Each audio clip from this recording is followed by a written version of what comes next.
Morning. I don't know about you, but where I come from, Saturdays is when I sleep. I like to sleep late, particularly after having a nice evening out and maybe having a couple of wines and things. So today, I appreciate you coming here and being here because this is one of the more important presentations. I actually kind of pushed to do this when I came here, because I believe this is one of the more important things that I could ever teach you. And as a successful business person in whatever phase you choose to go, this is the one thing that's going to make the difference. And what I'm going to show you today is really what I call a master class in this art. And I'll even call it an art. And I don't care whether you've been in business 40 years or you've been in business a week. Doesn't make any difference. I have used the system I'm going to show you here. It's continually grown. It's continually got better. There's continuous research that I do on this, and it's the one topic that you would think that everything has been discovered, but it hasn't. And I've used this system for almost 40 years. I'm old. I'm old, but this is one of the first things I learned. So what we're going to talk about is a way to double your productivity in 24 hours or less if you apply the system. Now that's the big word here is if you apply it. You have to apply the system. And if you do in lots and lots of different ways, and I'll share a lot of stories with you, your life will really change because you'll get more time at work if you want. You'll get more time with your family. You'll get more what we call you time, which is more and more important. I have a question for you. What would you do if somebody walked up to you right now and said, you have 48 hours to live? What would you do? What would you do different? How would you think different? Well, that happened to me 2 years ago. I was headed to Vancouver, Canada to make a speech. And my wife was driving me to the airport, and I just didn't feel right. I didn't say, let's call the ambulances. I just didn't feel right. And I said, we can catch an afternoon flight to Vancouver. So why don't you go by the hospital and just check it out? And so she let me out at the emergency room. I went in and they did a quick test. And before she got the car parked and into the emergency room, they had me stripped down on a gurney, and a doctor was looking at me and says, you got 48 hours or less to live. We need to take care of that now. So I've experienced this question. And let me give you the answer before you go off on all kinds of different thought processes. The answer is you can't do anything. You can't do anything other than call a few people that you love and tell them you love them. I called my two sons who came up. I call my best friend that lives in Florida, and I call my guitar player in my band. I can't tell him goodbye if I was going, But it's a very scary feeling because you can't do anything. So my question to you, what are you doing now to prevent that from happening? Not just health, but what are you doing to protect your time? So that's what we're going to talk about. We're going to talk about why it's important. It's not time management, it's priority management. What we need to do is focus on the priorities and then manage the time around the priority, getting the priority done. I'll point out 3 or 4 times today that we don't need to do everything. We just need to do the right thing. I think it's the #1 success skill. Over all my years, I've had 40 years in business or more, 14,000 hours as a coach, logged hours. I've done 14 personal startups. I've worked with over 400 turnarounds. I believe this is the #1 most important skill you can have. I really do. It's managing priorities. And I hope I don't step on any toes of any trainers that might be here. But again, if somebody tries to say they're going to teach you time management, run. Get out, because it's passé. It's old. It's in the Stone Age. What we have to do today, because of what all of you do, this is the fastest moving paced time in history. So we have to manage priorities. We're going to talk about that.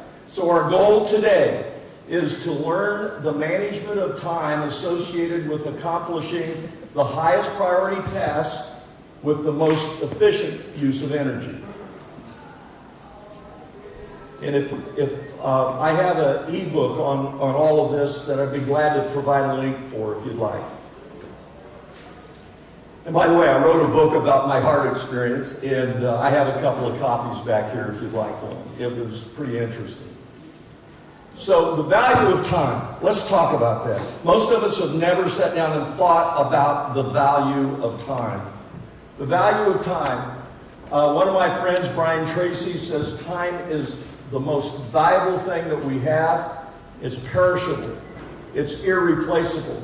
We cannot save it. I say it's like a banana. You know, you set it on the counter too long, you can't go back. It can only be reallocated from activities of low value to activities of high value. The very act of thinking about time before we spend it will improve our personal time management. The value of time, this is one of my favorites because it really talks, you've heard time is money. This is where that phrase came from. This is, says time is a coin. It's the only coin we have, and only we can determine how it will be spent. So be careful and not let someone else spend it for you. It's your money. That was Carl Sandburg, a famous American poet. The key question here is, if time is money, why do we blow it all? Why do we blow both of them? It's a question you have to ask yourself. Look, I don't have all the answers. I just want you to question yourself on some of this. Because if you change your thinking, there was some recent research from Harvard University that says if you change your thinking 1/10 of 1% a day, 1/10 of 1% a day. What is that? Is that reading an extra chapter in a book? Is that walking another block? Is that calling one more client? Talking to another friend? But if you compound that, 1/10 of 1% a day equals about 34% a year, which equals compounded over 5 years is about 1,000% growth. So work on changing how you think, just 1/10 of 1% a day. That's why I want you to think about the elements of time, of the management of priorities as we get into it. Wasted time, let's define that. I call that doing things involving people, things, and event where nothing gets accomplished. Anybody ever been to a meeting? Everybody ever been to a meeting where you didn't get anything done? Come on. Yeah, there you go. Now we're honest, right? We've all been to those. God, I hate meetings. You know, I think it was Carnegie, the industrialist. Carnegie had stand-up meetings.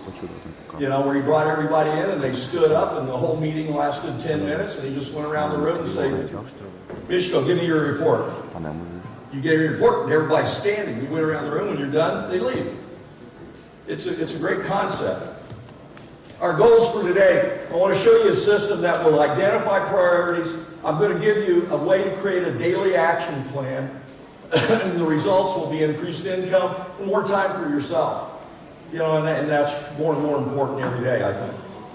But if you want, you'll walk away today with a system to do that. It's really simple. The hard part about it is just doing it, okay? We're going to learn how to plan every day in advance. This is a concept that's been around over 100. We've tracked it back almost 200 years. We're going to set priorities on the time. We're going to prioritize tasks. and organize them by value, then we're going to work the plan. How hard does that sound? You'll be amazed how many people don't do it because they won't commit to what I talked about yesterday, the discipline of doing this. It's all about discipline. So there's a law of three. I had this slide in yesterday's presentation, but it's worth going over again. It says 90% of our income is going to come from three activities. The first is creating value. What you do every day in life. I don't care what it is you do.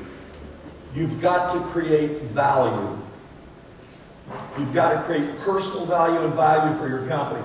So the second thing is everything you do should be, if you own a business and are an entrepreneur, you should be thinking of ways to generate revenue. That's a key. And, you know, again, the key to all that, as far as this goes, is completing high consequence tasks. For the CEOs in our audience today, the people who have been around business for a while, you'll know exactly what I'm talking about, because you can spend your day spend your day working hard all day, and at the end of the day go, I didn't get anything done. I worked 15 hours, but I didn't get anything done. Anybody ever felt like that?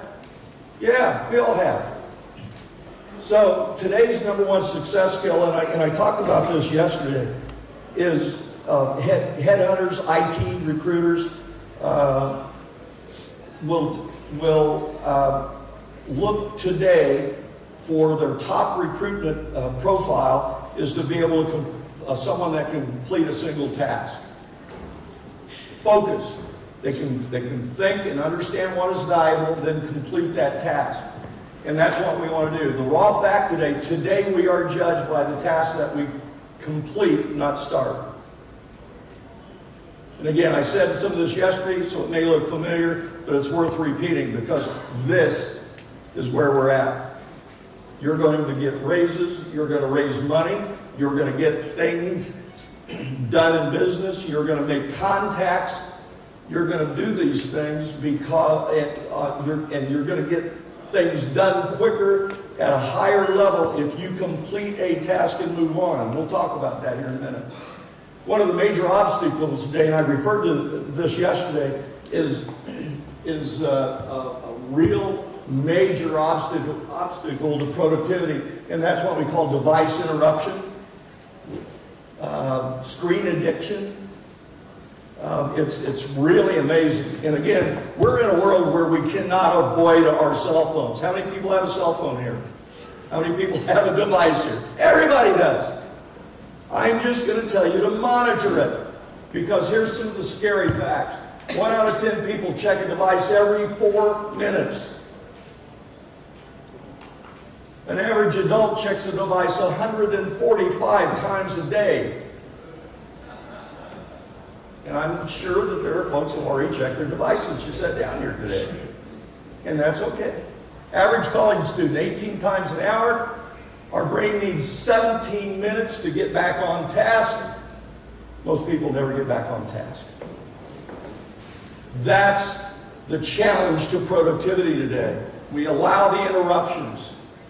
We allow the interruptions, and then we never get back focused to complete a single task. Baylor University's study of college students was just completed within the last couple of months. They say women average 10 hours a day on the device. Men average 8 hours a day. One of the big problems at Disney World, Mickey Mouse and all that, one of the big problems at Disney World today, any idea? It's people running into each other because they're looking at their cell phones. There's people getting knocked down, knocked out, fall tripping. It's a big issue for insurance purposes alone. But people are on their phones and texting and reading, and they're not paying attention, and they're wandering around all over the park. Park guests colliding, running into each other. There's an experiment on how long it would take before people in a doctor's office started checking their phones. The results were the group average was 44 seconds. Men were 21 seconds, women 57 seconds. And it just keeps getting, there's just recently, about 2 months ago, the World Health Organization issued a statement that gaming is now classified as a disease. So if you like gaming, you've got the disease. They rank it the same as drugs, alcohol, and gambling. The small print says a persistent behavior that affects crucial aspects of your life, like eating, sleeping, and other necessary functions. Now again, this is just, I'm stacking stuff on here to make a point that we've got to monitor ourselves. I'm not saying don't use it, but it can be a killer. It can be a career killer. The conclusion of Julie Morgenstern from Harvard, again, she wrote a book called Never Check Email in the Morning. The conclusion was spending too much time on email and social media can sabotage your career and make it impossible for a person to perform at high levels. So again, the key to all of this is how do we manage it? The science of it says interruptions send dopamine to our brain. Every time we get an interruption, an email pop-up or whatever, we get a squirt of dopamine. We get a buzz. We want more buzz. And so then we allow more interruptions. See where this is going? I'm talking about interruptions. We allow interruptions in our day, and this steals time. This steals valuable time. It steals the time of doing the right thing. You know, it's changing how we communicate. It's changing how we interact. It's changing how we listen. It's changing attention spans. I think the latest statistics says the attention span is down to 7 seconds now. I have to tell Larry Ellison's story. I mentioned Larry Ellison yesterday. For those of you who don't know, Larry Ellison is, at the time that I was talking to him, he was the second richest man in the world. He's a CEO of Oracle Software. I had a chance to sit and observe him one day in his office. And a guy walks into his office and sits down. And Larry says, "How can I help you?" And the guy starts, "Well, you know, look, in the weather, great. Tell me about the America's Cup boat." And in about 8 seconds, Larry pushes a button and his secretary comes out and leads the guy out of his office. I go, "Oh, what a jerk." And then I realize he's a master of time management. If this guy couldn't tell him what he wanted, what he needed of Larry's time, Larry's the second richest man in the world, runs a huge software, $90 billion software company. He didn't have time to talk about the weather. Then the secretary actually walked this guy out of the office. I go, wow, that's pretty good. You know, the focus in careers and the solution, again, is monitoring and managing ourselves. Monitoring and managing ourselves in what I call device self-discipline. Because if you create some discipline to how you use your device, you're going to save yourself hours in a day. And it's just about discipline. Okay? Some of the things that steals that discipline is emails, receiving mail, texts, apps, games of all kinds. University of California said managing interruptions is critical to success. There's 28 billion wasted hours. 28 billion wasted hours a year. A loss in the U.S. economy of $1 trillion. $1 trillion. That's a lot of money. In lost productivity. We say that 40 to 60% of our time is wasted, work time is wasted during a week because of the allowances of interruptions. So, okay, let's be honest. How many interruptions do you allow yourself? How many do you allow to happen in your life? What tasks did you actually complete today or this week? And again, the key is going to be do only those that really drive you to achieving your goals. That's it. And that's personal and professional. The magic question is this. If you were forced to do one thing, you can only do one thing today. And there's going to be a guy following you around to make sure you don't do more than one thing. So if you were forced to do one thing today, what would that one thing be that would be the highest priority thing you could possibly do to drive you towards your goals? At least make you feel a little guilty sometimes. If you were forced to do only one task today, what's the number one most valuable task you could possibly do? If you can answer that question, then everything evens out. Everything starts making sense. The rule is that you've got to do the most important thing. It's all about mindset. I talked a little about this yesterday. Survivors try to do everything. A survival mentality, where thrivers do only the most important things. You know, what do you think about most of the time? Have anybody ever read the book Think and Grow Rich? Yeah. It's one of the great books of business and personal development ever written. It's written by Napoleon Hill in 1928. And I asked people, what do you think that book's about? People, well, I haven't read it yet. What's the title say? Think and Grow Rich. What it's about is what you think about most of the time you become. And that's important in managing your time and managing priorities, managing your goals.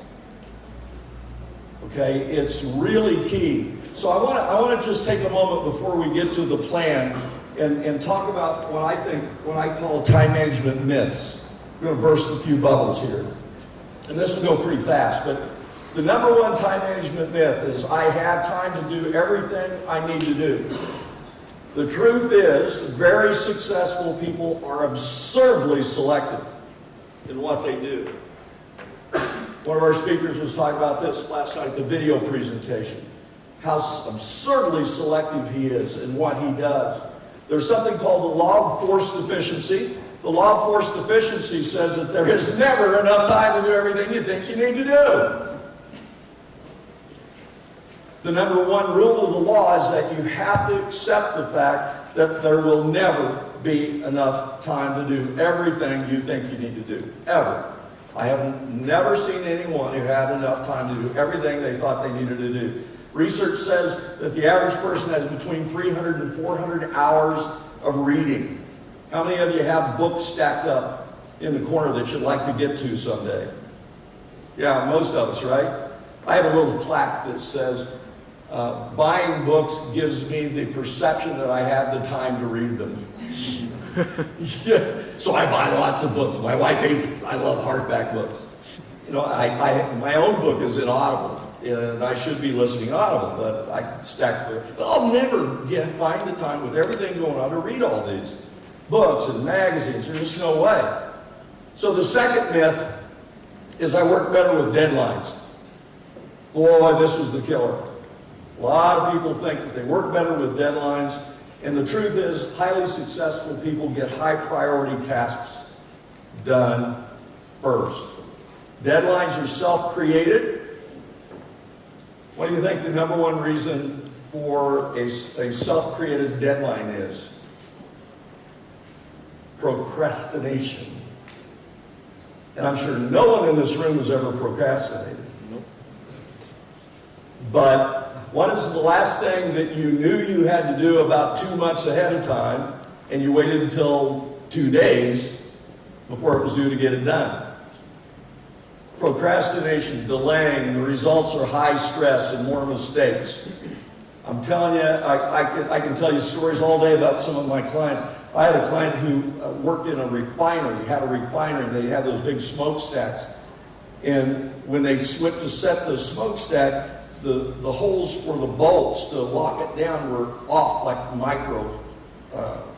micro inch. And so they had to take it down, and they had to bring in a crane and take it down. Now the reason the holes were off is that they waited till the last second to measure them and get the holes drilled. So they had to bring a crane in to take this thing down and wait. The crane cost $1 million a day, because somebody waited till the last minute to get the proportions right. Now they had the money to pay it, but still $1 million a day. It's just crazy. Stop procrastinating. Just stop it. Brian Tracy said the lack of clarity is more responsible for frustration and underachievement than any other single factor. And I love this picture because that's the way we become. We become upset and it just kills us. Number 3, multitasking does not work. It does not work. I'm a great multitasker. I start saying, yeah, have a great day. I'll see you later. I'll see you. The truth is successful people focus only on the high priority task again. I call the multitasking task shifting, because we're just moving stuff around. We'll do a little of this, and a little of this, and a little of this, and a little of this, and we won't get the things done that we need to do. It's back and forth, all over the place. There's no singular focus. We had some conversation on this yesterday. How many people have spent their day being very busy versus being very productive? That's a question I want you to ask yourself, because many of us do. Many of us will spend the day, as I said earlier, and we'll just work hard, we're sweating, and God, it's just, I'm justifying my life because I'm working hard.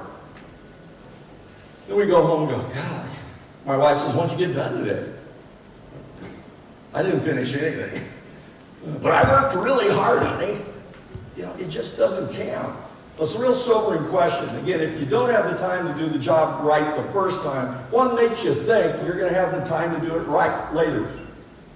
Time to do it again. It's just kind of logical, isn't it? Start asking yourself some of these things. Myth 4. I should help anyone who asks me for help. Anybody falling into this trap? Boy, I'm working, I'm focused. Dan, can you give me a hand here a minute? Okay. Look, you're not being a bad person if you say no, but we're going to talk about that.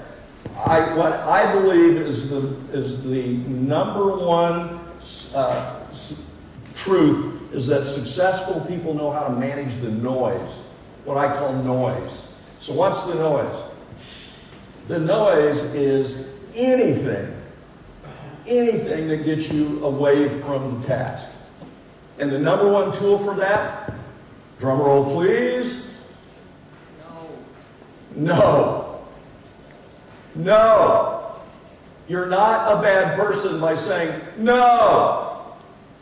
You're just telling people, though, that I'm busy with something that's really important. If you can come back in an hour, I'll work with you then. Learn to say no. The rule of no, Warren Buffett. And I will read this. The difference between successful people and very successful people is that very successful people say no to almost everything. Now, it doesn't mean you don't change your mind. But by saying no, you're telling people, I have priorities. You may or may not be a priority, but I have priorities and I'm going to do that first.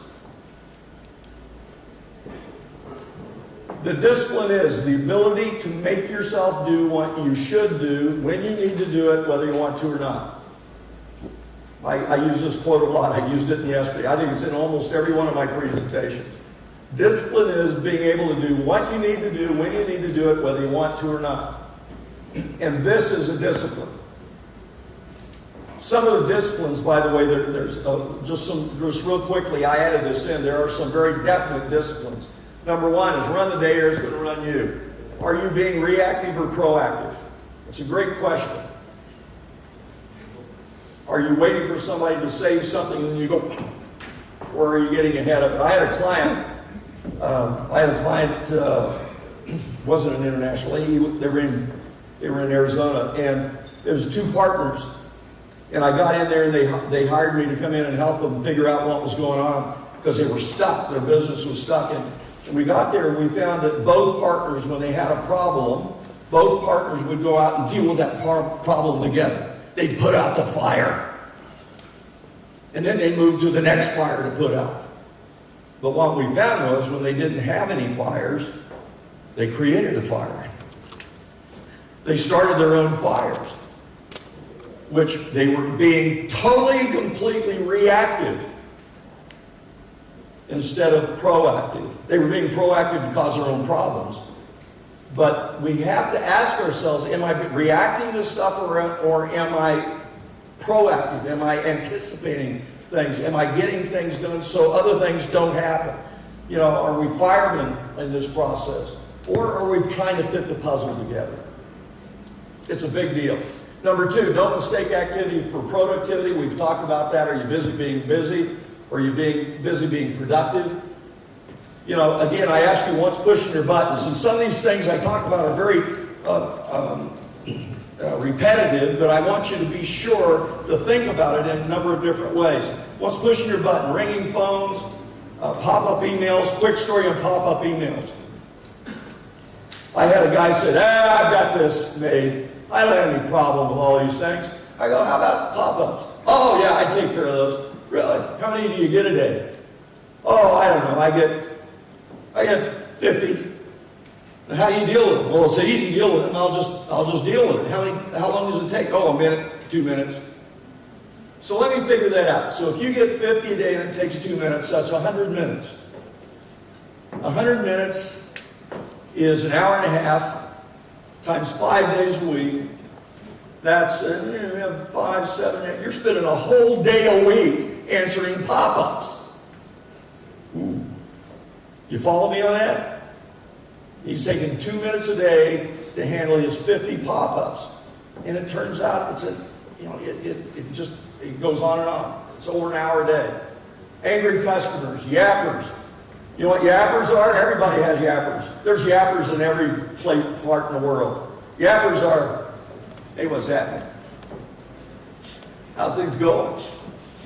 Got a minute? I want to take a moment because this is powerful. I want to ask you, what do you think your time is worth every hour of the day? I'm not talking about what you get paid.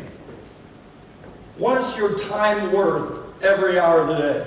This will help you make time priority decisions.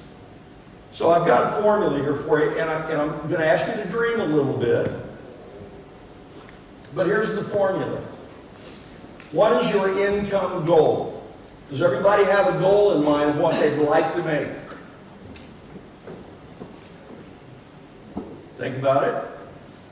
You take that income goal, the Bureau of Labor Statistics in the United States, and I've verified it in other countries, says that we'll work, for the most part, we'll work a 2,000-hour year. So what I ask you to do is divide your income goal by that 2,000 hours. I'm going to say our income goal is $100,000. Who wouldn't like to earn $100,000? Yeah, I'd love to. Or more. So the formula is this. You take 2,000 hours a week, divide by that, so then your time is worth $50 an hour. Your time is worth $50. Now, if you've studied goal setting, we know that the key to goal setting is thinking that you already have achieved your goal. It's not, boy, I'd like to achieve it. I hope I achieve it. If you've ever worked with SMART goals and some things like this, it's all about, I am earning $100,000. I am earning $50,000. I am earning $200,000. So when you look at this in the aspect of time management, priority management, you have to ask yourself, is this a $50 an hour task? Or is it an $8 an hour task? I have a client in Los Angeles, California. He's the kind of guy that just kind of makes me sick. I mean, Scott is 6'2". He weighs about 230 pounds. He has a 30-inch waist.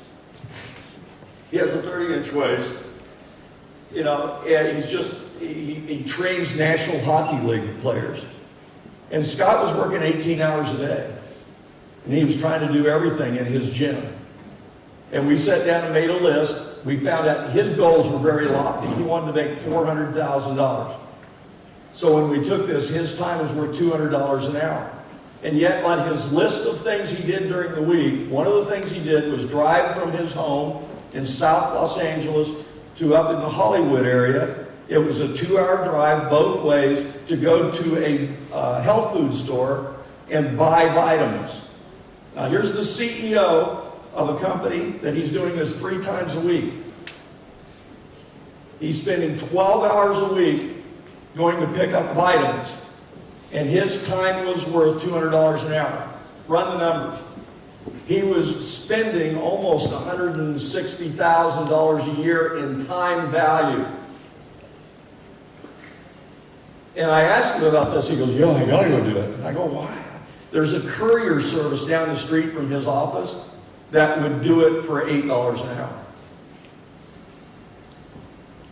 That one task alone, by dropping that and having the courier service, saved him like $140,000 a year. You got to ask yourself, if what I'm doing right now is a $75 an hour task, or $100 or a $10 an hour task, or if it's $200,000, it would be $100 an hour. 300 is 150, 400 is $200 an hour. It depends on how big you want to think. But you've got to think in tasks for you as budding entrepreneurs, as an entrepreneur, as a business owner. What's your time worth? Because you can't, it's not worth it to you to do everything.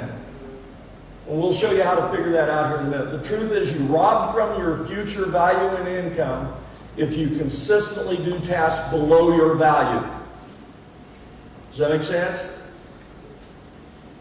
You rob from your income if you consistently do tasks below your personal value. I have a friend that's a billionaire. I had the pleasure of meeting him last year and spent a lot of time with Eric. And he said something that just burned into my mind. He said, focus on doing things equal to what you're worth. And always create massive value when doing them. And you cannot avoid new levels of wealth and success. If you focus on doing the right thing, if you focus on creating value all the time, you can't avoid success on however you define it. He's a really neat guy too. If you walked in the room, you couldn't tell that he was a well-dressed street person. I mean, you just couldn't tell he's a billionaire. You know, and he is. But the whole concept of creating value all the time. Number 4, when you work, work. When little is prioritized, little matters. Again, we're back to that, just doing everything, trying to do everything. It's Pareto's law, the 80-20 rule. It takes 80% of our time to do 20% of our work. 5, focus and concentration. Concentration is a discipline. You have to demand privacy from those people. You have to manage interruptions and focus on the task. I tell you, this again is one of these secret things that I found a few years ago. I thought, time management and this kind of thing was the thing that we knew everything about everything on this. And I found one of the oldest rules of time management and priority management I have ever found. And it was found in the strangest place. It was found in a book that I happened to buy while I was traveling because it looked good. In biblical times, King Solomon was known as the wealthiest person on earth. And King Solomon, it turns out, had 31 rules of business 2,000 years ago, or however long it was. He had 31 rules. And Rule 29 was a time management rule. It's a great little book. I call it King Solomon's Rule. This one thing alone has made me lots of money. So here it is, and it's so logical. Here's King Solomon's rule. You demand respect for your time. How many of us have had an appointment with someone and they show up 20 minutes late? Traffic, whatever. You ever had that? And they're coming in and going, golly, gee, I'm sorry, traffic was terrible. Hey, let's have our meeting. And what do many of us do? What I used to do is, okay, you're going to screw up the rest of my day, but go ahead and sit down and let's get started. For King Solomon. Late had a consequence. The consequence for being late was this. Here's the rule. You set appointments with a start point and an ending point. So if our appointment was at 10 o'clock, I used to say, well, I'll see you at 10. Now I say, I'll see you at 10, and we're going to be done by 11. So you're 15 minutes late. We have 45 minutes left. Is that enough time? Powerful. Set your appointments with start and end times. It'll change your life if you have a lot of meetings. Because I love the bozos that come in and go, hey, it's good. Sorry I'm late. I got 40 minutes left. Is that okay? What do you mean we have 40 minutes?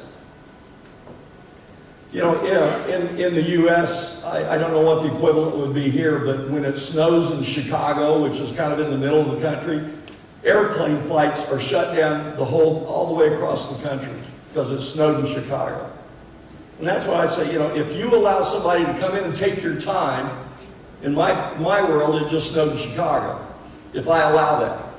Because my whole day is off. This guy gets up and leaves, and he's happy he got his meeting over with, and my meetings now are behind 20 minutes, 40 minutes, 2 hours all day long. I just don't allow it. So King Solomon's rule can be very powerful, and I ask you to start doing this. Just try it. The next meeting you set a beginning time and an ending time. And when it comes to ending time, then you are in control. You have the power. You can say, well, our time's about up. Or you can say, our time's about up, but I'd like to know more. How's another 10 minutes? We're in control. Powerful stuff. Really powerful. You know, you just don't lose control of it. I always talk about beware of time vampires. These are the guys I was talking about, the yappers. The guy who says, everything sucks. You can't convince me otherwise. The litmus can't be wrong. My son is Mr. I Know. Brandon, why don't we do this? I know. Well, let me show you how do this better. No, I know. Have you ever met this guy? Things are terrible. Oh, it's so unfair. Life is unfair. I didn't get my work done. I'm fighting with my girlfriend. I don't care. You know, it's just, there are people who suck your time, idle chat, and just take away. You know, these are the people we have to say no to. We got to run and hide. Just say no. If you're a manager out there, protect your people. Protect your people. If you're a managed person and this is happening, protect yourself. Protect yourself. Run. You know, have you ever had somebody that could just bring down the whole energy of a room just by walking in the room? Man, getting rid of those people. Because they're sucking my time. They're taking time away from me. And to me, time is valuable. And I guarantee you, until you've had somebody tell you you have 48 hours or less to live, you don't know the importance of the value of time. Protect your high performers. So, all right, we're going to get into the system now. Okay. We're going to get into the priority management system. And I'm going to show you the shortened version of this because I want you to apply it. I want you to apply it tomorrow. I want you to start doing it Monday. It's going to be that easy to do if you just discipline yourself to do it. That came from a concept that the American writer Mark Twain had. And I love this picture, don't you? I mean, it's great. But he said, if you eat a frog first thing in the morning, the rest of your world is going to be wonderful. The rest of your week, the rest of your day. Our friend Brian Tracy wrote a book in response to this that's called Eat That Frog. And this is the basic concepts. I've added a number of things to it, but this is the basic concept. And that is doing the most important task of the day first before you do anything else. And I have a still shrink wrap copy of it that I may give away to somebody today. So take notes. We'll have a quiz later. So here we go. Our starting point is this. Clarity of purpose. Here's the 3 questions. As you start doing this, you have to ask yourself, what must, and we'll come back to the importance of the word must here in a minute, what must I achieve tomorrow? There's a reason the word tomorrow is there. We'll talk about that. Why is this thing important? What's the consequence if I don't do it? My rent is due. What's the consequence if I don't pay it? We're talking about consequence here. So these are the questions that you have to ask yourself for the clarity of what you're doing, okay? The law of the vital few says, again, it's the Pareto principle. Anybody heard of the 80-20 rule? Well, it applies across the board, anywhere you're at, everywhere in the world, in all kinds of directions. 80% of our results equal 20% of our actions. 80% of our sales equal 20% of our, comes from 20% of our marketing. Profits and services, problems and clients. That's the best one. And it's true everywhere I've ever been. 80% of all my clients that gripe and moan and, you know, and cry and everything else, it's just a very small percentage. And I work with clients where our solution to some of this is we said, let's just get rid of the client. You know, if you can't change the client, change the client. You know, just get rid of it. And sometimes, in almost every case, the company will grow. The book, Think and Grow Rich, we've already talked about. It says in the book, from 1928, it says the best time to plan your day, your day is the night before. And this is something I've done, I've done for 30-some years, 40 years from the first time I wrote this. If you come to visit me at my home, and you're all welcome, if you come to visit me at my home, I will, if you don't leave by 11 o'clock, I'll excuse myself for 15 minutes and go upstairs and do my planner for the next day. Or if you stay and we have some wine and we don't leave until like 1 in the morning, I will still, before I go to bed, do my daily planner. And I'll write it out and I'll print it out. I brought it with me. When I came to Serbia, I have it in a suitcase over here, I believe. I have the planner, and I have it ready for next Tuesday when I go back to work with clients. Plan every evening before. There's a reason behind that. It's what I call you activate your superpowers.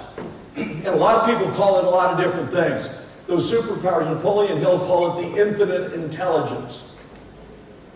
Freud calls it the superego, the superconscious mind, the universal mind, the law of attraction. We've all heard the law of attraction.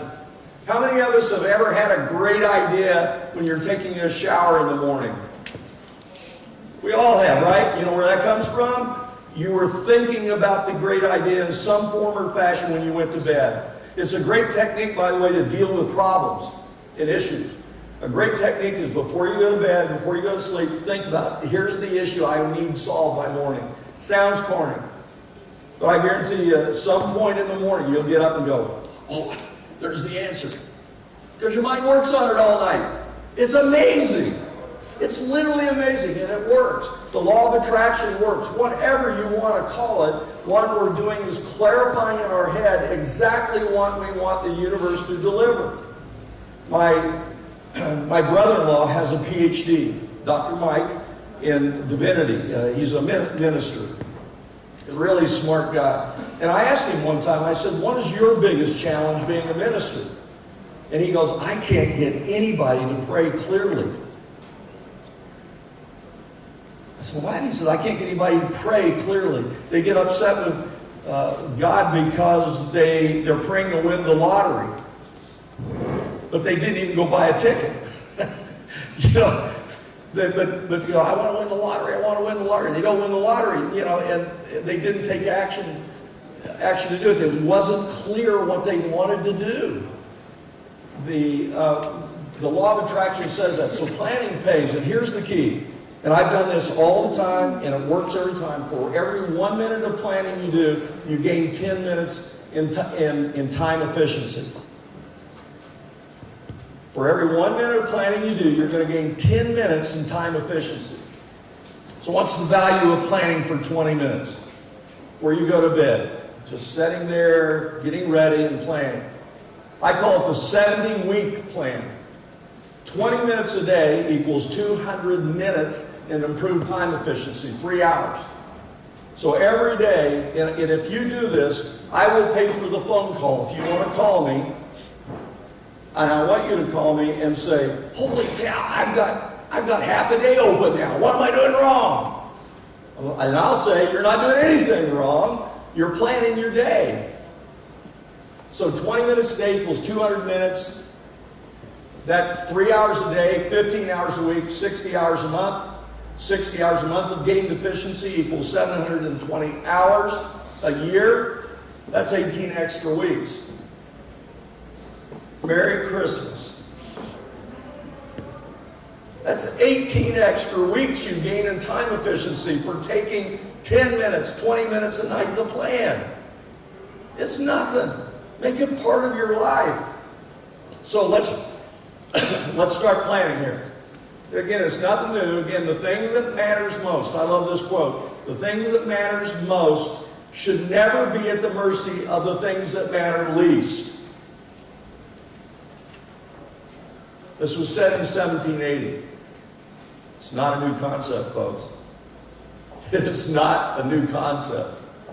The things that matter most should never be at the mercy of the things that matter least. I threaten to have that tattooed on my inner arm. It's so important. The system foundation is total clarity of our why. What's our purpose of what we're doing? The clarity of our goals.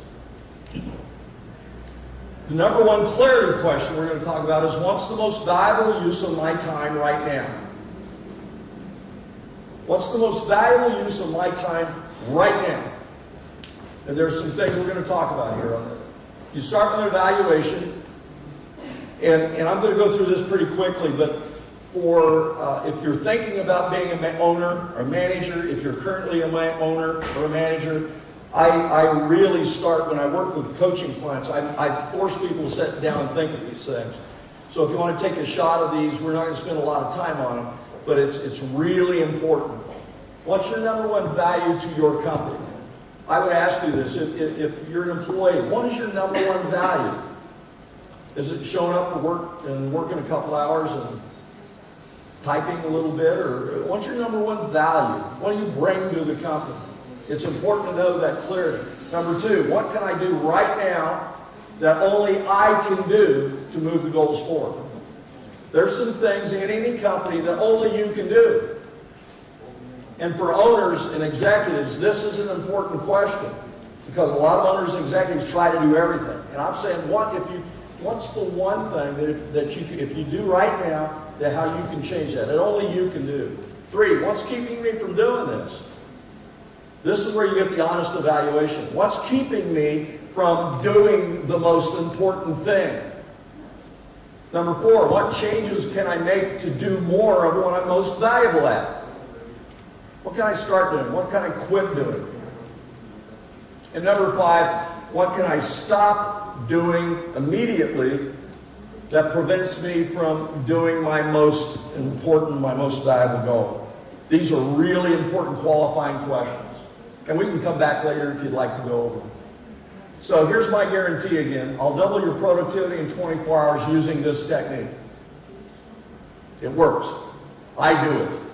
I love these things where people go, oh, this is really good, but you don't do this, do you, Dan? Yes, I do every day, and I have forever. And I save all of my daily planner sheets, and it's in a five-drawer file cabinet in my garage if you'd like to come and visit me, and I'll show you all the planners. So here's the secret. It's called the alphabet method. I wish I could come up with something better than this, but we call it the alphabet method. It's so simple. We start with a list. So I want you to take a list, and we're going to make, if this is the first time you've done something like this, we're going to make probably 3 lists. But we're going to start with a list, and with that list, I want you to list everything that you think you want to do tomorrow. Let's say Monday, a work week. Okay? I want you to list everything you think you want to do, you think you have to do. Okay? Now, when I'm doing this in an all-day workshop, I make us do everything. Make a list of everything we think we need to do. But for the purposes of this, I want you to list everything you think you have to do on Monday. I want you to list everything. Don't leave anything in the back of your head. This is personal and professional. Don't leave anything in the back of your head. Well, that's not really important. I want you to list everything. Because psychologically we've proven that those are things like weights on your shoulders. If you still have them in there and you don't get it down on paper, if you still have them in there, they're still, well, yeah, I got these things over here. No. It's business, it's professional and personal. Make that list. List everything. Now we're going to prioritize. This is where the magic happens. Now we're just put to sleep. Pardon me. And if you need to stand, I mean, look, I'm about the most casual guy. If you need to stand and stretch, go ahead. I'm just going to keep talking. So now we're going to prioritize. There's 5 prioritization levels. And what we're going to do is take your list, and we're going to put one of these prioritization levels beside each item you have on your list. Okay? An A. Any A item is something you must do. There's a high consequence if you don't do it. Very high consequence. Okay? B, something you should do. Should means it's a low consequence if not done today. It's things like checking emails, returning unimportant calls, things like that. C, there is no consequence if you don't do it. There's no consequence. Some C tasks are like phoning friends, personal business. By the way, there's research done says that 50% of all what most workers do is C tasks. It usually doesn't have any value whatsoever. D, delegate. Someone else can do it. A lot of executives do a lot of things that somebody else can do. Remember Warren Buffett? And think about your hourly value when we talk about this. And E, eliminate it. There's no consequences whatsoever if you don't do it. Okay? So again, A, must. B, should. C, like. D, delegate. And E, eliminate. You have those down? Okay, so we're going to take your list and we're going to go through one by one. I'll stand back so you can take the picture. We're going to go through your list one by one and honestly evaluate everything on your list. We're honestly going to evaluate it based on this ABCDE method. We're going to put an A, B, C, D by each one of them. So now we're going to recheck it. We're going to recheck all items. You're going to ask yourself, is this really an A? For the analytical personalities in the room, they always, when I work with them, they always look at me and go, well, Dan, everything is an A. Everything is not an A. Everything is not an A. There has to be something that's more important than this, this, and this. Honestly evaluate. We're going to recheck everything. Then we're going to take, on your page, if you can get a big magic marker, black magic marker, I want you to take that marker and go through all your E's. Then I want you to take that black magic marker and go through all your D's.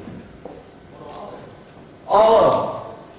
And then, in most cases, after you've done this a bit, I'll take that black magic marker and go through all my C's. In most cases, when I've done this, and I've done this thousands of times, guess what happens to your list? The list will disappear by as much as 80%. I have seen people go through this exercise, and they get through and they sit there and they look at it, and just this evil specter lifts out of their body, you know, like, it floats off, you know, they're going, wow, I've been spending my life trying to do all this crud, and I didn't have to do it. It's not important. It's just not important. Burdens are lifted. I can't tell you how freeing it is. It's immensely freeing to know that, honestly, and see a scientific way to prove that you don't have to do all this stuff. Again, our goal, there's that scientific word again, stuff. I like it.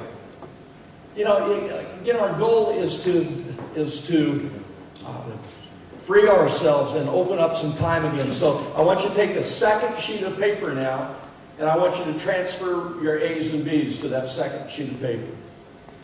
Transfer your A's and B's to that second sheet of paper. Now I want you to reprioritize only that A list. And what I mean by reprioritize the A list, there are, I guarantee you, if you have 10 A's, there's going to be one A on there that has the highest consequence.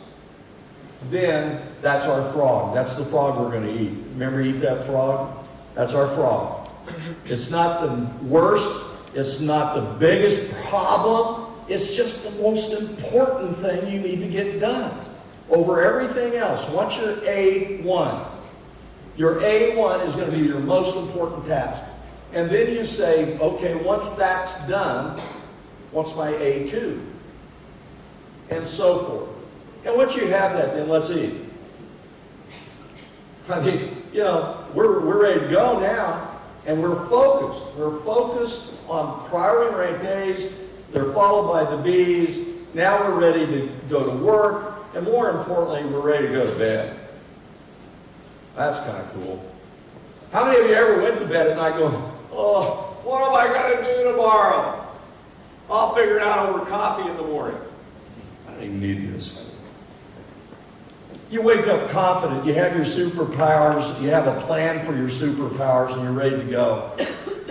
There is a big issue, though, that can come in at this point, and 90% of us will go check our email first thing in the morning. Right? Come on. I know we will. Come on. I know we will, but, the fact is when you do that, you're out of control then. Because now you're instantly reacting to someone else's issues. So I'm going to suggest, here's what I do. I go in and check email first thing in the morning, but what I do is go in and delete all the crud. I don't ever read them. I see enough to say, I'm going to say that and that and that and that and that. I'm delete, delete, delete, delete.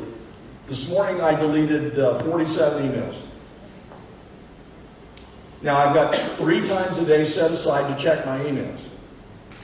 So when it's time to go check my emails, I'll go check them. But I deleted 47. I asked Brian Tracy one time when he got back from a trip to China, I said, how many emails did you have when you got home? He had set up. He says, I had 7,300. I go, really? I said, what'd you do with them? How'd you get through them? And he goes, I did. I deleted them all. He says, I had people there to watch for contracts, but I deleted them all. If it's important enough, they're going to call me back. Now, I don't suggest that to you, but look, if you get up and start looking at emails, no matter how good your plan is, if you start reacting,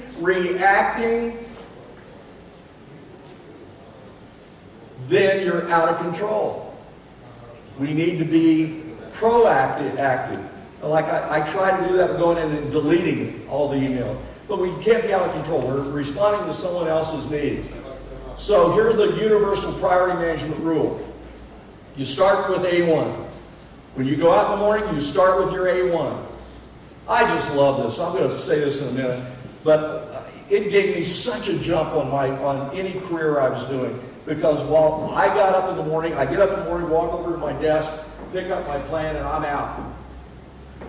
And I drive by cafes where my competition is sitting in there going, let's see, I'm going to try and remember who I need to see today, who I need to see, what time I need to call. God, I love it. I had a 2-hour jump on everyone.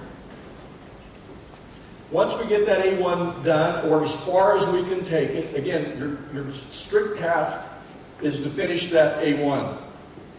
Once it's done, or as far as you can take it, then you shift your A2. And A3, and so the key is you never, ever, ever, ever, ever do a B task before an A. It's really pretty simple. You just don't do B. You can go, well, that'll be easier, and I can get that checked off. No, you're taking time to do it. Focus on the A that you need to do. It's just pretty neat. Before completing all your A's, you complete all your A's rather before you do anything else. Every 20 minutes, ask yourself, and I'll tell you a funny story here, is what I'm doing right now the number one task I could possibly be doing to move my goals forward? I had a client once that put one of these sports watches on that had a buzzer on it, and somehow he got it really tight on his wrist here near a nerve, and he had it set. He didn't. What I asked him to do, he had it set to buzz every 20 minutes to remind him to say, is this what I need to do? Is this what I need to be doing? So I'm sitting here having a conversation with him, and I'm going, so how's it going? How do you feel? Well, I'm doing it every day, and I'm really working the push. And then we keep talking, well, what's winning? And this happened again about 20 minutes later. And the buzzer was on that nerve in his arm, and it was shocking. And what is wrong? And he said, well, I set this to remind myself every 20 minutes, am I doing what I need to be doing? But I had this statement on my car dash, I had it at my desk, I had it in the bathroom. You have to ask yourself though, and just set yourself up. Set yourself up so again, every 20 minutes for a while, as you're starting to do this, say, is what I'm doing right now the most important thing I could possibly be doing? And if you do that, you're amazed what you'll find yourself doing. I still do this. You'll be amazed what you find yourself doing or not doing. But this is the key. This is really a great mantra. We talked about Quink. I don't know who heard me talk about that yesterday, but I'm going to talk about Quink one more time. It's kind of a bonus strategy I've thrown into this. Quink, it helps you make faster decisions, and it's a powerful tool. I ask all my clients when we have an issue, I say, have you Quinked it? And again, Quink stands for knowing what I now know. It's how you use past experiences, how you decide what you should discontinue, reduce, eliminate. Now, knowing what I now know, it asks me, should I do X? Should I do this again? Should I stop doing this? Should I continue doing this? If your mind says stop, stop. It's that intuitive voice. It's that little voice in your head that says, don't do it. Or, yeah, you need to do it. Time is our biggest enemy. As I said yesterday, time is our biggest competitor. So the better we can learn to make quick decisions, the better we can learn to make quick decisions and feel good about it. By the way, the research that was done, and I mentioned this yesterday, the research that was done says that 95 to 97% of our intuitive reaction thoughts is correct on final review. I'll go to a casino with those numbers. But it's a fact. How many of us don't do things because we think, if I make a quick decision, I've got to think this through. Sometimes we don't have an opportunity, particularly if you're an entrepreneur, we don't have an opportunity to think very long. So from a time management issue, again, if you can cut 48 hours out of a decision process, that's worth a lot. This allows us to be innovative. We've got to plan every day. We've got to make it a ritual. We've got to make it a habit. We have to prioritize. The payoff to all this is your life will change because you take control. It's pretty simple. Does anybody have any questions, by the way? Because we've got a little time here. Yes, sir.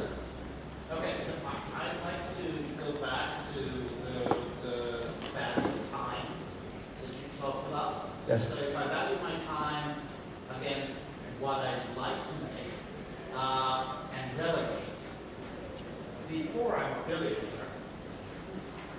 So yes! How do you physically do that? So for entrepreneurs that are still making, so how do I delegate something which I'd like to make $200 an hour? So I'd like to make $200 an hour. Sorry.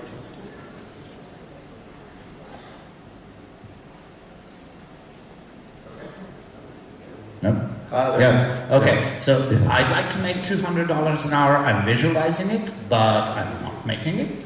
So how do I do that and find the money to delegate the tasks for $8 an hour, which I still don't have, or I have, but I'm making it for myself.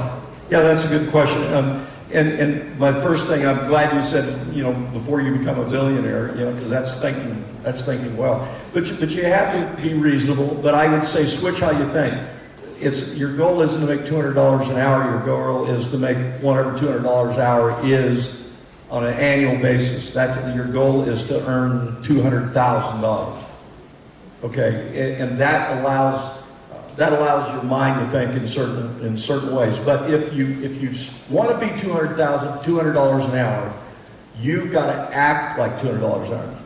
It doesn't mean you'll always be able to do that, but you've got to make decisions, because I guarantee you that if you start thinking like that, you're going to quit doing some things that you're currently doing. I mean, you're going to quit doing you can hire a virtual assistant for hardly anything. now, if you'd like. You know, for me though, it was really an issue of, I'm still a one-man show, my wife does all of my accounting, but I believe you can run a $10 million business with 3 or 4 people if you're doing the right things. So for you, it's really analyzing, is all the things I think I need to be doing, I should be doing. Okay, so just one question. So if somebody's starting their business, so they're just about to start earning money, they need to do everything by themselves, Yes. right? Yes. Well, not always. You know, not always. You don't have to. And again, well, let me answer that directly. You have to do everything by yourself, but again, I'm going to tell you, only do the important things. Prioritize it. Start with the most important things and do all the little stuff later, but don't let the little things get in the way of the big things. I mean, I've done 14 startups, so I know what you're saying. And it's real easy to say, well, I got to go pick up printing today and go buy pencils for the office, but I should be making a sales call. Brian Tracy used to beat into me for startups. He would say, I would say, well, when do I do those meetings? He goes, later, at the end of the day. When do I do my planning? Tonight. His mantra was, you have to be, if you're not selling, my mantra was, if I wasn't selling, I was coaching. If I wasn't coaching, I was selling. So if you're starting that business, what's the most important thing you should be doing? It's not everything. That's what I'm saying. That's the mentality sometimes you get, is I have to go out and do all this all by myself because it's just me. Well, that's true. But only start your day doing the highest, most important thing, to drive sales into your business. Because you won't have a business if you don't go sell something. You will not have a business as an entrepreneur unless you go out and sell something. So your highest priority job, your A1 every day, is go make a sales call. That's what I would tell you. Does that make sense? Yep. Yeah, just again, prioritize. If it's just you, what's the most important thing only you can do? That doesn't mean you still aren't going to have to find some time to do all that other stuff, but you can probably do it at night when your clients aren't available. Or early morning when your clients aren't available. Make sense? Any other questions real quick? Yes. What if we have a A2 activity, which is necessary preparation before doing A1 activity? A2 activity is preparation for A1 activity. Can we fry frog before we eat it? Give me an example. Do you have an example? I need to prepare myself for conversation by learning something immediately before that conversation. Yeah, I would probably, if that was me, I'd probably make that preparation as an A1. I mean, I would say if I have to achieve this, I had to do this, that's an A1. Okay, thanks. Does that make sense? Yeah, I think that's the way I do that one. Yeah. In the Agile and Scrum, we are advised to balance between the importance of an action and the effort required to deliver it. So we only have such amount of energy per day, so investment of energy is another way to look at it. So the most important task we have might be very energy intensive. Can you comment on that? So can we choose something which is easier but less? Yeah, I mean, when I look at the most important task, particularly if it's, what's it worth? How important is the task? I mean, in value. Because again, I mean, you know this as a manager and the owner, it's going to everything takes work of value. I don't know whether I'm answering this or not, but I really believe that the highly important tasks are never going to be easy. So it's probably a longer conversation, if I understand what you're saying, but so again, if it's an A1 and it's a very high task and it's worth a lot of money, if it means jobs, if it means sales, if it means those things, I'll do whatever it takes to do that. If we can't delegate or something, we can talk more about it. Yeah. I just wanted to add to this gentleman's question in the beginning. Can you tell us a little bit about 3 I's of entrepreneurs? Because it can be a really useful for those guys about the future eye and maybe the management staff and operations. Hard to draw it, not draw it. Just quickly. Yeah, we have a pardon me. We have a concept that I use to evaluate and help businesses evaluate, and it's very good for entrepreneurs and business people. It's called the 3 I's of the entrepreneur. And we believe every owner should have these 3 I's, or they ought to hire somebody that has these 3 I's. And I usually draw very poorly, but I draw this out. The first I is an eye that's looking forward. We call that the eye of the entrepreneur. It's always looking for opportunities. It's always looking for edges. It's always looking for a way to grow. The second eye is always looking backwards, and that's the eye of the manager. The eye of the manager is always looking backwards. What happened yesterday? What happened this week? What happens this year? What happened this quarter, this year? What happened last year? They're always tracking what happened to what's going to happen. And the third set of eyes is what we call the eye of the technician. And the technician is down here at the bottom. The technician isn't the daily worker. It's just the guy that's, the man or woman that's just there in the trenches every day doing the work. They're always focused on now. And my biggest issue in dealing with entrepreneurs sometimes is getting you to move from being a technician to the entrepreneur. Spend more time up there.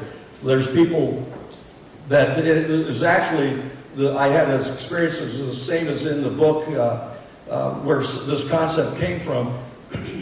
I had a friend that was a baker. He worked for a big bakery wholesale store in Arizona, and he called me up and said, I don't want to bake for the man anymore. I want to open my own bakery, and I want to make cupcakes and donuts, and I'm going to go out and do it on my own, and I'm going to make that happen. So I helped him build the bakery, and he had a grand opening and the ribbon cutting, and then he went back and this business opened, and he went back and started baking. 6 months later, he calls me and said, Coach, I'm broke.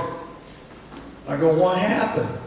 Well, I don't know, come and talk. Well, I went and talked to him, and guess what happened? He went back, started baking, never made a sales call. You know, well, why didn't you go make a sales call? Well, I tried to hire people here, but no one can bake as well as me, so I just stay down there and bake. Well, wait a minute, but you're the entrepreneur now. You own your own business. You need to step out. You need to go. You need to go knock on doors and hire people and train them to bake. So every business owner needs to have one of those 3 I's, and they need to understand where you're at. I know financial advisors in the United States that make $400,000 or $500,000 a year, but they've worked 85 hours a week for 20 years. They don't care if a client quits them. They go, oh my gosh, I've got a lifestyle to maintain. So I'm going to go out and make more sales calls rather than figure out why the client left. So as an entrepreneur, if we're going to be an entrepreneur or be a business owner, we have to understand that there are rules for me. And that's why this is so important, because we can't do everything. We can only do the most important thing. As the entrepreneur, we're always looking for how am I going to make a sale? Because you don't have a business unless you make a sale. How am I going to find prospects? How am I going to build my business quicker? We need to have that eye of the entrepreneur, or hire somebody that will be our eye of the entrepreneur. Bill Gates did that, by the way, of Microsoft. Bill Gates wasn't the CEO of Microsoft very long. He brought in Steve Ballmer with the idea that Steve Ballmer was going to be a billionaire out of the thing. Because Bill Gates always said, he said, I am not the face of this company. I want to be in production. I want to be over here coming up with ideas. I'm the chairman of the board, but I want to be coming up here with ideas and work with that. And so he stepped back.